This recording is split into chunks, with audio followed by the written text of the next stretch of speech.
Sir on screen గురించి మాట్లాడదాం. మనకి ఎక్కడో ఇన్ పోర్ట్రేయింగ్ విమెన్ అంటే విమెన్ ఇష్యూస్ మీద మీరు బాగా స్పందిస్తూ మాట్లాడుతూ వచ్చారు కాబట్టి స్క్రీన్ మీద కూడా మొన్నటి డాకు మహారాజ్ సినిమాలో పాట కూడా విమర్శకి గురైంది కొంత. అవసరమా అని, తప్పు రైట్ అని కాదు, ఇది అవసరమా మనకి అంటే మీ పరిధిలో మీరు ఎప్పుడు కూడా అశ్లీలం అసభ్యకరం అనే అంశాలకు కానీ స్టెప్పులు వేసినప్పుడు ఇలాంటివి కానీ మీరు జాగ్రత్తలు తీసుకునేవారా? Were you very conscious? డెఫినెట్గా వెరీ కాన్షియస్. అంటే నాకు ఒక్క సినిమాకి నాకు కోపం వచ్చి తీసాను. బంగారు మొగుళ్ళు అనుకుంటే ఇటువంటి దరిద్ర పని నేను కూడా చేశాను. ఆ పాటే దరిద్రం. అక్కడ చేయేస్తే ఇక్కడ చేయేస్తే సంథింగ్ ఏదో ఉంటుంది, సరే గుర్తులేదు.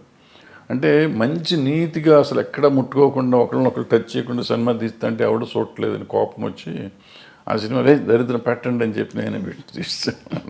అంటే ఒక్కోసారి ఫ్రస్ట్రేషన్లో చేసిన పని అది చేసింది నేను చేసిన తప్పే. బట్ ఇవాళ వాళ్ళు చేసిన తప్పంటే ఇప్పుడు నాకు వయసు అయిపోయి నేను సినిమాలు లేవు కాబట్టి వాళ్ళు చేసిన తప్పండి. ఇవాళ చిరంజీవి గారు ఠాగూర్లోనో దేంట్లోనో అదేదో సినిమా పాట ఏదో ఉంటుంది ఏమంటే నేను అప్పుడు కామెంట్ చేశాను, అంత అద్భుతమైన సినిమాలు ఇది ఏంటండి అని చెప్పి. ఆ తర్వాత వాళ్ళంతా ట్రోల్ చేశారు. అట్లాగే బాలకృష్ణ గారు మొన్న ఆ సినిమాలో కూడా అది అనవసరం, అది ఆయన స్టేచర్కే అనవసరం. అసలు ఇవాళ అటువంటివి చూస్తారు అనుకోవటం అనవసరం. అంతకుముందు ఆయన చేశాడు కదా భగవత్ కేసరి, అద్భుతంగా చేశారు ఆ సినిమా. అఖండ అద్భుతంగా చేశారు. అమ్మాయి కనపడకుండానే సినిమాలు ఆడుతుంటే ఆయనకి ఎందుకు ఇది, దీనికోసం ఎవరిని వస్తారా, ఎన్ని టికెట్లు దిగుతాయి, ఊరికి కాంట్రవర్సీ తప్పించి. అందులో ఆయన ఎమ్మెల్యే పొలిటీషియన్ అంటే ఇన్ని ఉండగా ఆయనకి అటువంటిది ఆయనే రిజెక్ట్ చేసి ఉంటే పోయేది. లేదు చేసే ప్రొడ్యూసర్లు అడిగారు, డైరెక్టర్లు అడిగారు, డాన్స్ మాస్టర్ అడిగాడు, ఏదో వాళ్ళ గోల మనకెందుకు. కరెక్టే సార్. అంటే ఎంటర్టైన్మెంట్ ప్రపంచమే విస్తరించింది బాగా. నెట్ఫ్లిక్స్లో ఇంట్లోనే మనకి ఫారిన్ అయితే ఎన్నెన్నో రకరకాలు అన్నీ వచ్చినాక అసలు బేసిక్గా ఓటీటీ వచ్చిన తర్వాతమ్మా ఏది తప్పు ఏది ఒప్పు అనేది లేకుండా సెన్సర్ వాళ్ళు కూడా వదిలేస్తున్నారు ఇక అన్నీ పట్టించుకోకుండా. నాకు రౌడీ అన్నయ్యలోనో దేంట్లోనో ఒక సాంగ్ చేస్తా ఈ రంభక వరకు మిడీ లాగా ఉంటుంది ఇక్కడ దాకా. ఓ సాంగ్లో తిరుగుతూ ఉంటే కొంచెం లేస్తుంది.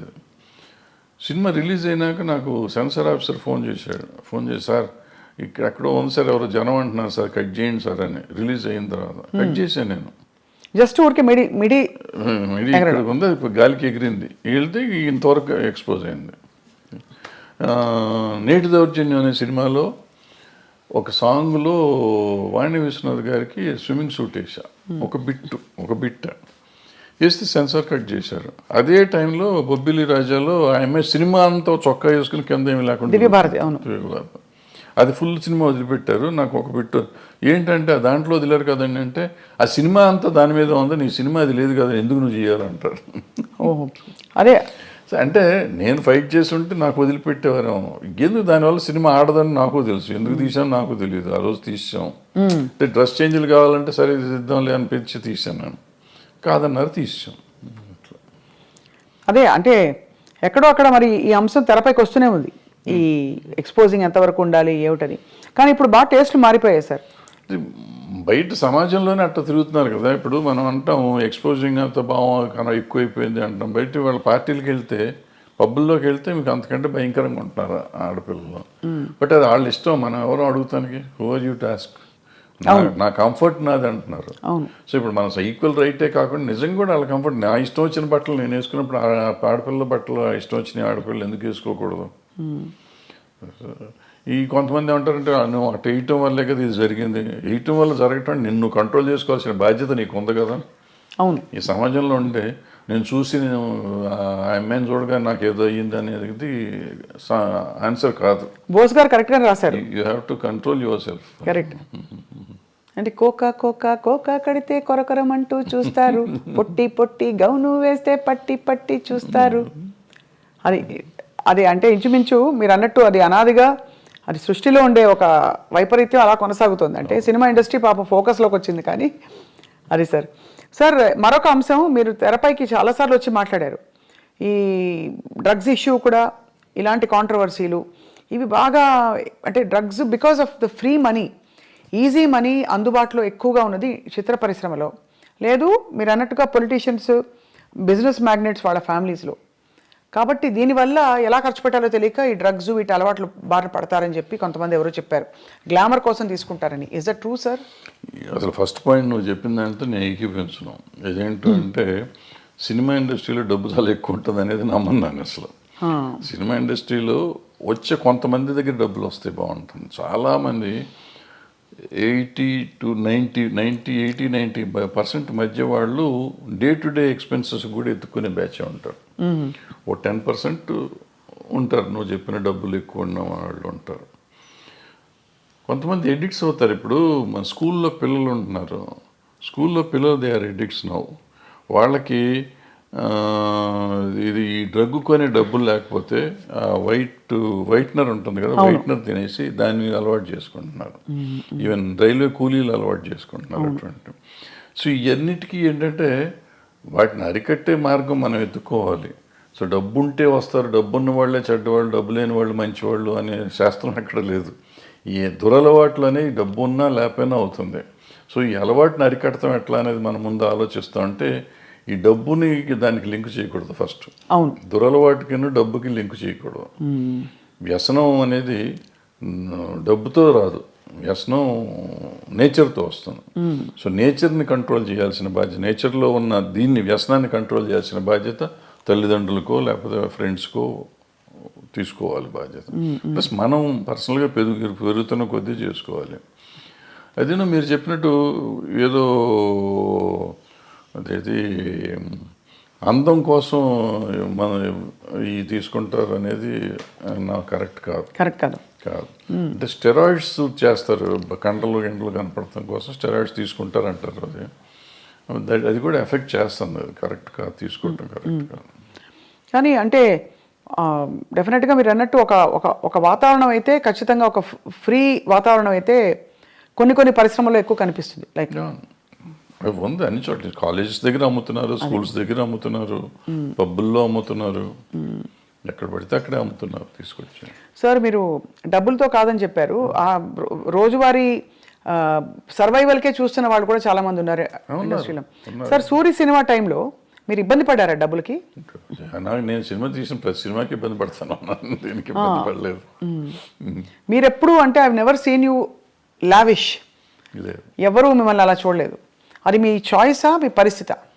పరిస్థితే, చాయిస్ ఉంది. ఇప్పుడు ఏదైనా సినిమాలో డబ్బులు వచ్చి ఉంటే డెఫినెట్గా దీనికి వాడుకుంటాం కదా. ఎక్సెప్ట్ స్వర్ణక్క నాకేమైందంటే బై ద టైం నేను కొద్దిగా రీజనబుల్గా డబ్బులు సంపాదించే సినిమాలు వచ్చేటప్పటికి నాకు బ్యాక్లాగులు ఉంటావచ్చు. ఆ బ్యాక్లాగులు తొలగించుకుంటూ రావటానికి సో ఇప్పుడు కంఫర్ట్ జోన్లోకి రాలేకపోయాను. నిజంగా చెప్పాలంటే లాస్ట్ 2-3 years నుంచి నేను కంఫర్ట్ జోన్లో ఉన్నా. లాస్ట్ 2-3 yearsలో కూడా నేను ఎక్కడో అంతకుముందు మీ ఐ డ్రీమ్లో పనిచేశాను ఒక సంవత్సరంన్నర. అది కంఫర్ట్. తర్వాత ఏదో వేరే ఛానల్లో పనిచేశాను. అదే నా కంఫర్ట్ జోన్. నాకు నిజంగా చెప్పాలంటే ఇంతకాలం ఈ 76 ఏళ్ళ జీవితంలో లాస్ట్ 2-3 years కంఫర్ట్ జోన్. అంటే బ్యాంకులో బ్యాలెన్స్ నాకు ఖర్చులు బాను 10-5 మిగిలే డబ్బులు బ్యాంకులో ఉండటం అనేది ఇదే చూడటం నేను. అది చాలా ఆశ్చర్యకరం సార్. మీకంటే అంత క్యాలిబర్ ఉండి అన్ని హిట్లు తీసి మరి అది ఏమంటారు, విధి అంటారా లేక పరిస్థితులు కలిసి రాకపోవడమా? పరిస్థితులు అంటే ఏంటంటే వీళ్ళందరూ చాలామంది ఆ రోజుల్లో, ఇప్పుడు అందరూ తీస్తున్నారు కానీ ఆ రోజుల్లో నేను ఒకే సంవత్సరం 5-6 సినిమాలు రిలీజ్ చేశాను. నేను డైరెక్షన్ చేసినవి కానీ రిలీజ్ చేసినవి కానీ. సో రొటేషన్లోకి వెళ్ళిపోతూ ఉండేది. ఒకవేళ వచ్చినా కానీ ఓ హిట్ ఓ ఫ్లాప్ ఉండేటప్పటికీ మనం అన్ని కంటిన్యూస్ సక్సెస్ హిట్లు తీయాలి. తీసుంటే డబ్బు కనపడేదేమో, ఎప్పటికప్పుడు ఒకటి తగలగానే ఇమీడియట్గా రెండోది పోగొట్టేది. డబ్బులు వచ్చింది అనుకుంటే రెండోదట్లో పోయి. సో ఎక్కడ అంత కంఫర్టబుల్గా ఉంది. ఇప్పుడు సార్ పుష్ప లాంటి సినిమాలకి మేము వినడం ఎవరో చెప్పాం, ముత్యాల సుబ్బయ్య గారు చెప్పారనుకుంటాం మొన్న, 300 కోట్లు ఇలా ఉన్నాయి డైరెక్టర్ రెమ్యూనరేషన్స్ అని. అప్పట్లో అసలు చాలా తక్కువ కదా సార్. అంటే ముత్యాల సుబ్బయ్య గారు రోజుల్లో ఆయన తీసుకున్నది, ఆయన చాలా ఎక్కువ తీసుకున్నారని మేము అనుకునేవాళ్ళం. మాకు తక్కువ ఇచ్చేవారు అప్పుడు. ఆయన పెద్ద డైరెక్టర్, మేము చిన్న డైరెక్టర్లం కదా ఆ రోజుల్లో. ఇది ఏం లేదు, ఆ రోజులకి డబ్బులకి ఆ రోజు ఇది, ఈ రోజు డబ్బులకి ఈ రోజు ఇది. ఈరోజు పుష్ప డైరెక్టర్కి వచ్చిందంటే పుష్ప 50% పార్ట్నర్ ఆయన సినిమాలో. టైటిల్స్లోనే ఉంది కదా, సుకుమార్ రైటింగ్స్ అని ఉంది కదా. ప్రొడ్యూసర్ అది, more than director is also a producer. So ఆయన కథ అయిందే, డైలాగులు అయినయే, స్క్రీన్ ప్లే అయింది, డైరెక్షన్ అయింది, ప్రొడ్యూసర్ ఆయన. కాబట్టి ఎక్కువ డబ్బులు వచ్చినాయి. ప్రొడ్యూసర్గా వచ్చినాయా, రైటర్గా వచ్చినాయా అనేది మనం చెప్తే 100 వచ్చిందా 200 వచ్చిందా అని వేరే సంగతి. But whatever he got, it is because of so many aspects. Now sir, మీ ప్రకారం ఇక్కడ మనం బాహుబలి లాంటి సినిమాల్లో రాజమౌళి గారిని చూసాం, పుష్ప, రంగస్థలం లాంటి సినిమాల్లో సుకుమార్ గారిని చూసాం, RRR ఆస్కర్ విన్నింగ్ దీనిలో మన రాజమౌళి గారిని చూసాం. ఈ డైరెక్టర్స్ అందరిలో sir, who do you think is carrying that ఆరా? అంటే వాళ్ళు రకాల్లో వాళ్ళు ఇది ఉన్నారన్న. ఇప్పుడు రాజమౌళి గారిని చూస్తున్నాం. రాజమౌళి గారు ఆయన ప్రతి సినిమాకి ఒక డిఫరెంట్గా జోనర్ ట్రై చేస్తా ఉన్నాడు. ఎక్సెప్ట్ బాహుబలి 1 and 2 తప్ప మిగిలిందల్లా మీకు ఏ సినిమాకి ఆ సినిమాకి ఒక డిఫరెంట్. రెగ్యులర్ కమర్షియల్ అయినా కానీ మొదటి సినిమాల్లో ఏం చేసామంటే ఆయుధాలు మార్చేవాడు. తర్వాత ఈ చేంజ్ ఈగ దగ్గర నుంచి చేంజ్ దిస్ థింగ్ ప్యాటర్న్ మార్చి ఏ సినిమాకి ఆ సినిమా కొత్తగా తీయటం మొదలెట్టాడు. కొత్త కథలాగా డిఫరెంట్. కొత్త కథ కూడా కొత్తగా ఉండకపోయినా కానీ ఒక కొత్త బ్యాక్డ్రాప్ కొత్తగా ఉండటం అంతా డిఫరెంట్గా ఉంది. ఈగ తర్వాత ఇది మర్యాదరామన్న ఒక డిఫరెంట్ ఇది. ఆ తర్వాత వచ్చేటప్పటికి బాహుబలి, మగధీర, ఎక్కడికక్కడ మీకు సెపరేట్గా డిఫరెంట్గా వస్తున్నాడు ఆయన. సో రావటంతో మీకు ఆయన ఒకటి ఇదైంది.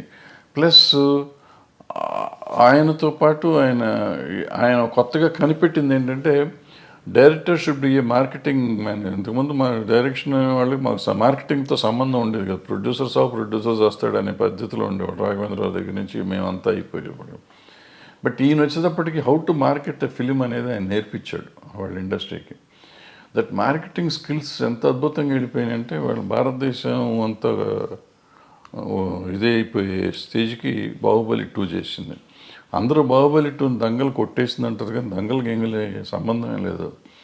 బాహుబలిని ఇంతవరకు చేస్తే ఇప్పుడు ఈ సినిమా చేసి ఉండాలి.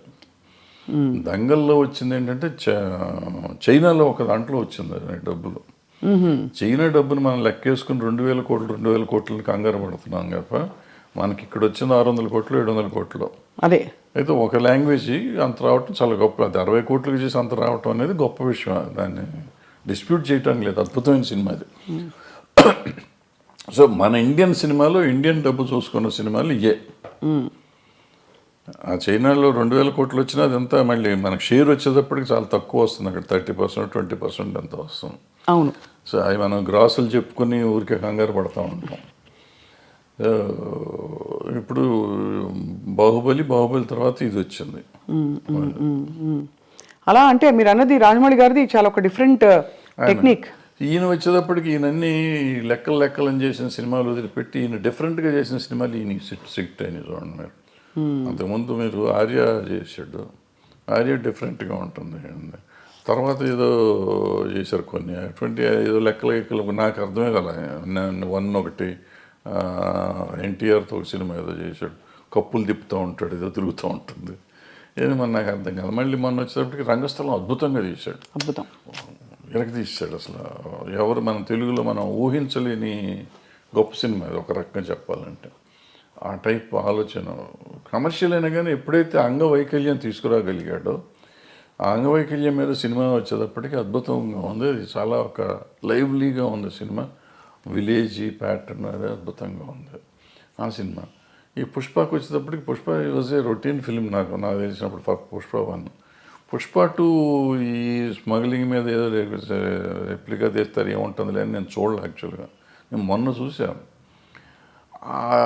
ఎప్పుడైతే మీకు సెకండ్ హాఫ్లో ఆ ఫ్యామిలీ ఎలిమెంట్ వచ్చిందో, వైఫ్ అండ్ హస్బెండ్ వాళ్ళ రిలేషన్షిప్ మీద ఎప్పుడైతే సినిమా తీసాడో మీకు అందుకైతే అన్స్టాపబుల్ అయిపోయింది సినిమా. ఇది ఇవాళ రెవెన్యూ కనపడుతుందంటే ఫ్యామిలీ ఊరికి మా గంధపు చెక్కలు దొర కాదు. ఆబ్వియస్లీ అతని పెర్ఫార్మెన్స్, అల్లు అర్జున్ పెర్ఫార్మెన్స్, అల్లు అర్జున్తో పాటుగా రష్మిక అక్కడికి వచ్చేటప్పటికి ప్లస్ ఈ రిలేషన్షిప్ డైరెక్టర్ ప్రజెంట్ చేసిన విధానం అద్భుతం. సెకండ్ హాఫ్ ఏడిపించాడు, ఆ సినిమాలో ఏడిపించడం అయింది. అందుకని సినిమా ఆడింది, ఇప్పటికీ ఆడుతుంది, ఇంకా ఆడుతుంది. అంటే నేషనల్ అవార్డు వచ్చిందంటే సినిమా ఇట్స్ గ్రేట్. సినిమా కాదు, ఇప్పుడు అదే మనం ఎప్పుడు నేషనల్ అవార్డు ఆయనకు వచ్చింది, డైరెక్టర్ హీరోకి వచ్చింది. హీరో పెర్ఫార్మెన్స్ ఈ సినిమా కూడా అద్భుతంగా చేశాడు. మళ్ళీ నేను రెండోసారి ఇచ్చినా ఆశ్చర్యపోక్కర్లేదు. అవును కదా సార్, అంతే కదా. సో ఒకలా చూస్తే యాక్చువల్లీ ఒక కొత్త లీగ్ ఆఫ్ సినిమా వస్తుంది ఇప్పుడు. అంటే పెద్ద స్కేల్ ఒకటి, బట్ యాక్టింగ్ ఓరియంటెడ్, ఇంపర్ఫెక్షన్స్. ఇది మామూలు సినిమా కింద లెక్క తీసుకోవాలి. ఇప్పుడు అలాంటి ఒక 100 సినిమాలు, మొగుడు పిల్లలు ఒకళ్ళ కోసం ఒకళ్ళు బాధపడే సినిమాలు 100 ఉన్నాయి. ఒకళ్ళని ఒకళ్ళు ఎన్హాన్స్ చేసుకునే క్యారెక్టర్. నా మొగుడిని అంటావా అని పెళ్ళని తిరగబడింది, నా పెళ్ళాన్ని అంటావా అని మొగుడు తిరగబడ్డ సినిమాలు 100 ఉన్నాయి. వాళ్ళు ఒకళ్ళకొకళ్ళ కోసం ఒకళ్ళు చేసుకుంది. బట్ ఇవాళ దీని బ్యాక్గ్రౌండ్, ఈ గంధపు చెక్కలు ఇవన్నీ తీసుకుని చేస్తే, ఎందుకంటే నేను కోతల రేటు చెప్పానే, అలాంటి ఇలాగా ఇతను దొంగకి, ఒక స్మగ్లర్కి వైఫ్ అంటే అంత ఎందుకు ఉండాలి? నేను నన్ను ఇన్సల్ట్ చేసినందుకు కాదు, నా భార్య పేరు ఎత్తినది నాకు కోపం వచ్చింది, అందుకని నేను చూస్తానండి, అది నేను తట్టుకోలేను అంటాడు. ఎవరేం చెప్పినా ఒప్పుకుంటా, ఏమన్నా కానీ నా భార్య చెప్తే వింటానంటాడు. మరి అంత స్మగ్లర్కి ఈ సెంటిమెంట్ ఎందుకు ఉండాలి? నేను అక్కడ చెప్పానే, వైఫ్ని చెల్లి అన్న దరిద్రుడు తండ్రి కోసం జైలుకి వెళ్ళిపోయి చచ్చిపోతానంటాడు. అవును అవును. సో అది నీకు ఎప్పుడు వేరియేషన్ వచ్చేటప్పటికి నీకు తేడా వచ్చేస్తుంది.